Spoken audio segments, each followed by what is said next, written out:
misconception that in order to have your business run like a well-oiled machine or to systematize your business, you need to throw out everything you're currently doing and adopt all new policies, all new systems. Well, in fact, that's not true. Stay tuned in this video because I'm going to give 10 tips on what you can do to improve your business operations.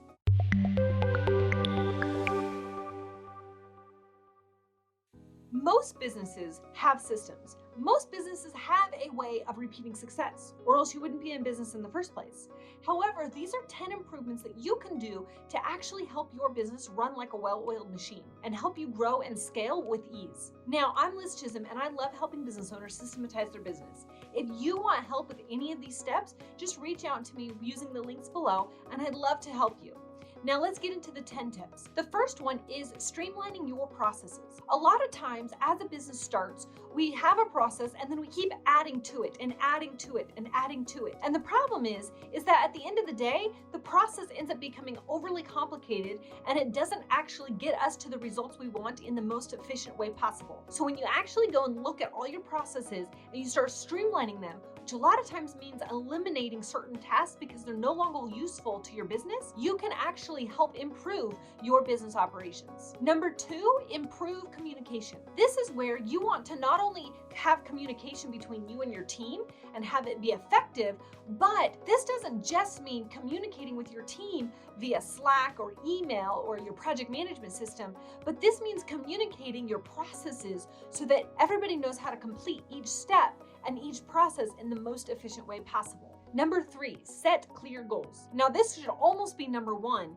in the sense that if you don't have clear goals for your business and you've communicated those clear goals to your entire team, then they don't know how to help you systematize your business. They don't know how to conduct themselves in a way that you're reaching your business goals. So you want to make sure that you set very clear goals and not just big overarching goals for your business and how you want to get there, what you want to do, but actually small little goals of why is this process important? What does this process actually accomplish for your business? Why is this process so important to follow exactly so that way you can get the results that you want? What results do you actually want? All of that needs to be communicated to your team. Number 4, manage your time effectively. Now, so often business owners and employees waste so much time. And so by actually documenting what you're doing, when you're doing, and making schedules of how you do it all, you can have a much more effective way of using your time. So instead of 8 hours really only getting 4 hours of work done,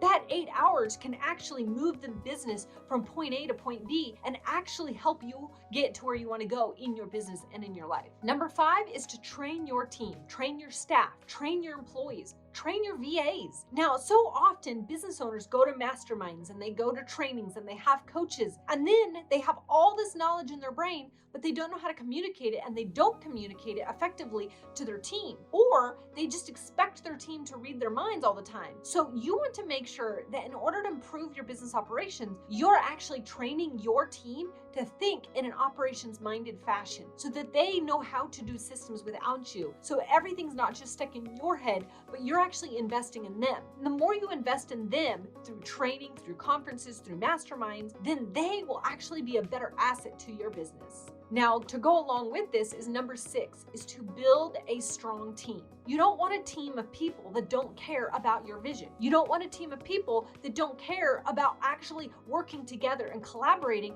to achieve that vision. You want a team that is collectively collaborating and collectively helping you get to where you want to go in business. You want a team that's behind your vision. There's a proverb that says, where there is no vision, the people perish. You don't want a culture of perishing people. You want a culture that's thriving. You want a culture that's actually doing the work for you so that you can create freedom as a business owner. By creating a strong team, you actually will be better off in the long run than if you just keep people who are not aligned with your vision on your team. Number 7, delegate, delegate, delegate.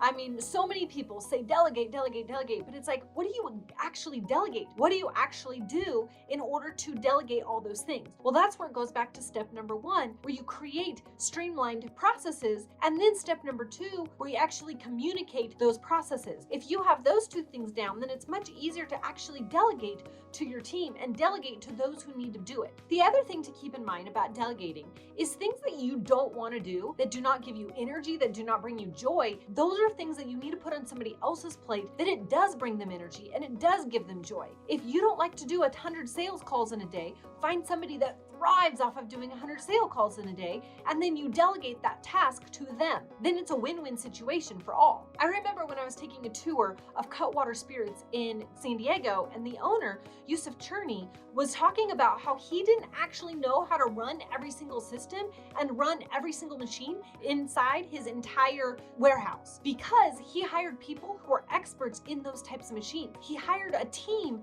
that could actually handle his business, and so it wasn't the burden on him to run everything and to be the fixer of everything when something broke down. He hired the right team, then he delegated those tasks to the team, and he had time to give me a tour. Number 8 is implement a feedback system. So just because you create a new system, or just because you've put in an improved process, doesn't mean that you've hit the nail on the head the first time. In fact, typically it takes at least 3 times to get the system right where it needs to be. You want to make sure that you are building in that feedback. Okay, we implement something, we have a system. Does it work? Does it not work? Is it helping us achieve our goals? If it's not, then go back to the drawing board and make those tweaks, make those changes that need to happen, so that way your system actually gives you what you want. Your operations actually make your business successful instead of just mediocre. To continue in this is number 9, and that's to emphasize continual improvement. There's always going to be moments where your team goes, wait a minute, this could be done better this way. And so you want to foster that in your team, and you want to foster that in your culture, so that way your systems are always improving and always becoming better and always becoming more streamlined. If you have the burden of improving all your systems on your shoulders, and your team is just there to follow the systems and just be the robot to, check all the boxes, then you are still going to be the bottleneck of your systems. So you want to make sure that you encourage and embrace and foster that continual improvement of your business operations. And last but not least is number 10, take a vacation. It isn't just for you to take a vacation.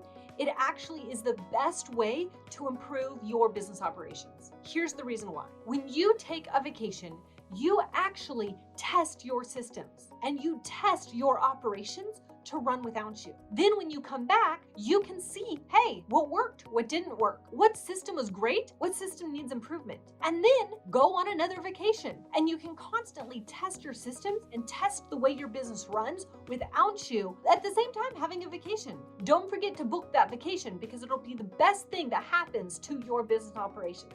Again, I'm Liz Chisholm, and I'm here for you to help you streamline your business operations. Just click one of the links below, and don't forget to subscribe and hit that bell so you can be notified every time I put out a video to help you in your business operations. See you in the next video.